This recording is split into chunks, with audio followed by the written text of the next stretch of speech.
Welcome to 2 Minutes School. Hello everyone, welcome back to my channel. Today we will learn how to use stop plus verb plus ing in English. আজকে আমরা শিখব কিভাবে স্টপের পর ভার্বের সাথে ing বসে। After stop, we always use the ing form of the verb.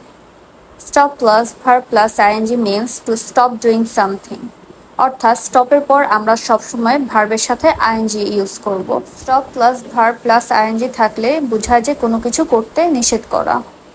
যেমন stop playing খেলা বন্ধ করো, স্টপ টকিং কথা বন্ধ করো, স্টপ শাউটিং চিৎকার বন্ধ করো, স্টপ ইটিং খাওয়া বন্ধ করো, স্টপ ক্রাইং কাঁদা বন্ধ করো, স্টপ রানিং দৌড়ানো বন্ধ করো, স্টপ লাফিং হাসা বন্ধ করো, স্টপ রিডিং পড়া বন্ধ করো, স্টপ ফাইটিং লড়াই বন্ধ করো, স্টপ ইউজিং মোবাইল ব্যবহার বন্ধ করো।